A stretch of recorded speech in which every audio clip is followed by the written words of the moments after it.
हाँ तो चलो बच्चा पार्टी चला जाए। अब सवाल वाल कुछ बता दे बच्चे लोगों को ज़्यादा। भोजपुरी में पढ़ना है बताओ। अगर भोजपुरी में पढ़ना हो तो बताओ, भोजपुरी में पढ़ाएं आज हम। आज मन कर रहा है तुम लोगों को भोजपुरी में बताएं कुछ।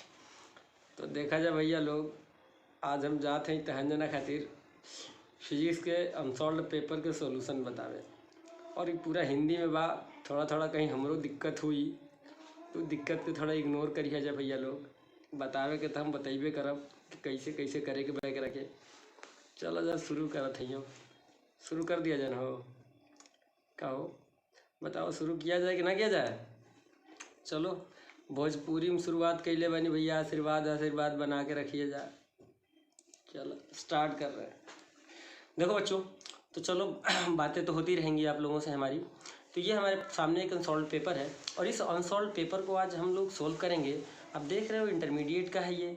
सेट 2 लिखा है और ये सेट का नंबर होता है, ठीक है ना। ये हर सेट का अपना अलग अलग नंबर होता है। ये मैक्सिमम मार्क्स है और टाइम देख रहे हो 2 hours 15 मिनट दे रखा है।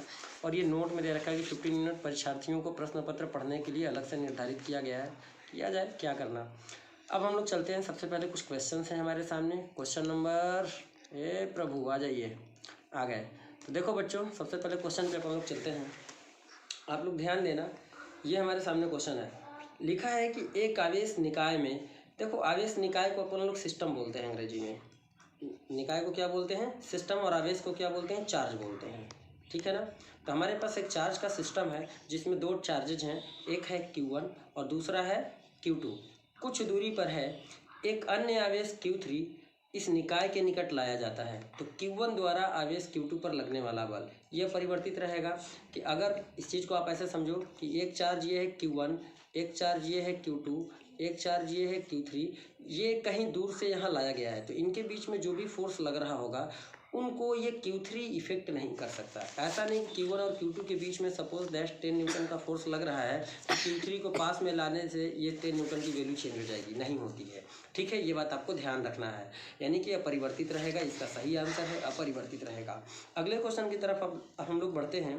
दूसरा सवाल है, ये रहा। दूसरा सवाल में हमारे सामने दे रखा है कि किसी तार में 2 एम्पियर की धारा 2 सेकंड तक प्रवाहित होती है। धारा का मतलब है साफ साफ कि करंट दे रखा है, टाइम हमारे सामने दे रखा है, पूछा है तार में प्रवाहित आवेश की मात्रा। सबको पता है कि Q बराबर होता है I इंटू टी।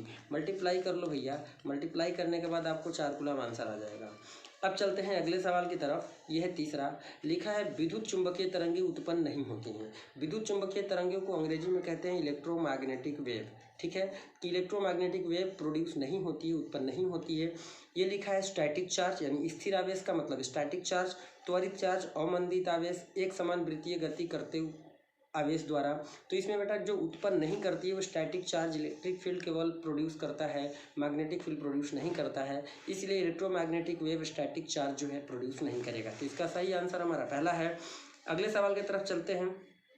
ये देख रहे हैं आप, इसमें लिखा पूर्ण आंतरिक परावर्तन। पूर्ण आंतरिक परावर्तन को अंग्रेजी में कहते हैं total internal reflection, TIR।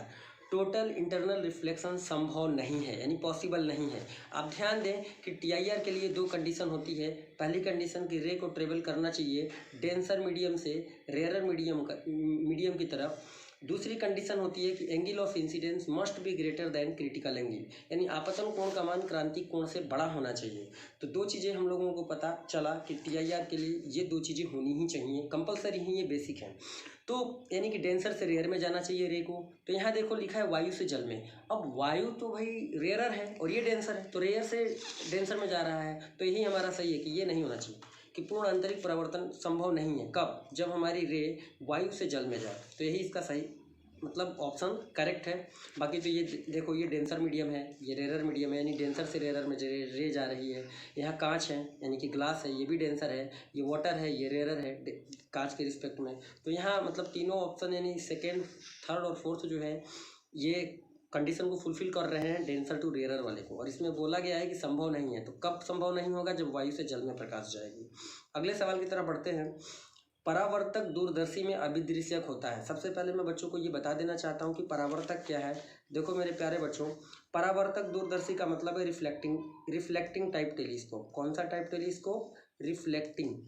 Reflecting type telescope के बारे में है ये, ठीक है। तो रिफ्लेक्टिंग टाइप टेलीस्कोप में अभिदृश्य का मतलब है ऑब्जेक्टिव लेंस, इसका मतलब होता है ऑब्जेक्टिव लेंस, ठीक है। तो लेंस नहीं, ऑब्जेक्टिव, अभिदृश्य का मतलब होता है ऑब्जेक्टिव। तो इसमें ऑब्जेक्टिव कैसा होता है मैं आपको बताना चाहूँगा कि अगर रिफ्लेक्टिंग टाइप टेलीस्कोप है तो इसमें जो अभिदृश्यक होता है यानी कि ऑब्जेक्टिव होता है वो अवतल दर्पण होता है। कौन सा होता है? अवतल दर्पण होता है। तो इसका सही आंसर हमारा सेकंड है।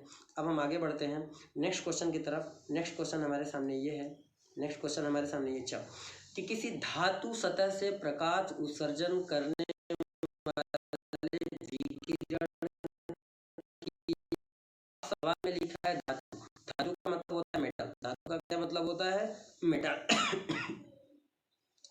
धातु का मतलब होता है बच्चों मेटल।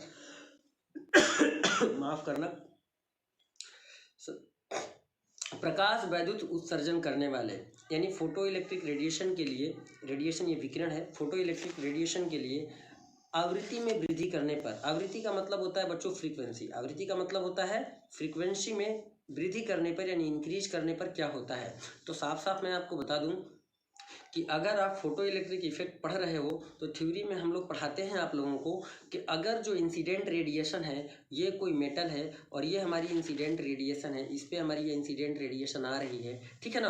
अगर इसका अपन लोग फ्रीक्वेंसी बढ़ाते हैं तो यहाँ से जो फोटो इलेक्ट्रॉन हमारे निकल रहे हैं इनकी काइनेटिक एनर्जी इंक्रीज हो जाती है। क्या इंक्रीज हो जाती है? काइनेटिक एनर्जी इंक्रीज हो जाती है। तो इसमें पहला ऑप्शन दे रखा है कि प्रकाश इलेक्ट्रॉनों की संख्या बढ़ जाएगी, गलत जवाब। प्रकाश इलेक्ट्रॉनों की संख्या घट जाएगी, गलत जवाब। तीसरे ऑप्शन में हमारे सामने दे रखा है, अब ध्यान से देखो, तो तीसरे ऑप्शन में यहाँ दे रखा है, क्या दे रखा है कि प्रकाश इलेक्ट्रॉनों की गतिज ऊर्जा बढ़ जाएगी। यही हमारा सही आंसर है कि प्रकाश इलेक्ट्रॉनों की